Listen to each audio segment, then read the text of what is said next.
Ang mabuting balita ng Panginoon ayon kay San Mateo. Noong panahong iyon, inilahad ni Jesus ang taninhagang ito sa mga tao. Ang paghahari ng Diyos ay katulad nito. May isang taong naghasik ng mabuting binhi sa kanyang bukid. Isang gabi, samantalang natutulog ang mga tao, dumating ang kanyang kaaway at naghasik ng masasamang damo sa triguhan.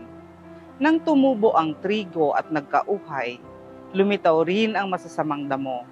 Kaya't lumapit ang mga alipin sa puno ng sambahayan at sinabi rito, "Hindi po ba mabuting binhi ang inihasik ninyo sa inyong bukid?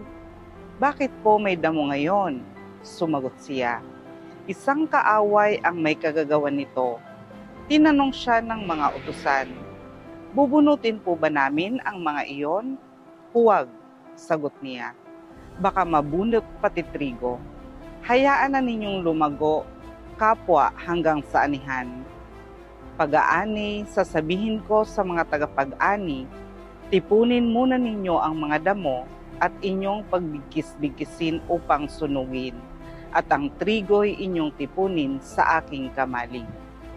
Ang mabuting balita ng Panginoon. Sa mabuting balita, matutunghayan natin na ang ating Panginoong Diyos ay walang pinipiling panahon, ugali, tao at pagkakataon. Sa ating buhay, katulad din tayo ng isang tao na naghasik ng binhi sa kanyang bukid. Maraming pagkakataon na tayo'y nagiging mabuti at masama sa harap ng Diyos. Pero ni minsan, hindi niya tayo binunot, pinutol o tinanggal man lamang.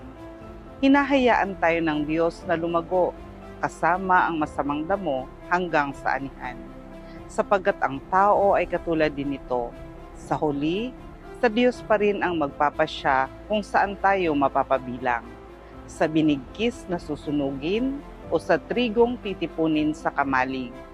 Sa aking pagninilay na ito, marahil masasabi kong napakabuti ng Diyos sa atin. Hinahayaan niya tayo sa kung anuman ang landas na ating tatahakin, pero palagi siyang nakaagapay sa atin. Nawa, tayo rin ay maging instrumento ng Diyos para maging gabay sa iba sa anumang dawag na ating makakasalamuha sa paglalakbay sa buhay. Lagi nating piliing nakasunod kay Kristo at maglingkod para kay Kristo. Manalangin po tayo. Panginoon, maraming salamat po sa dawag at mabuting damo na kasama namin sa buhay. Nawa ang iyong mabuting salita ang tunay na mamayani upang anumang dawag na aming makasama sa paglalakbay na ito sa buhay ay aming mapagtagumpayan.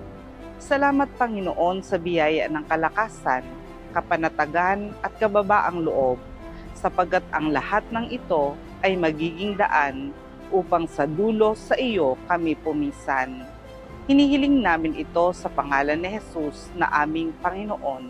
Amen.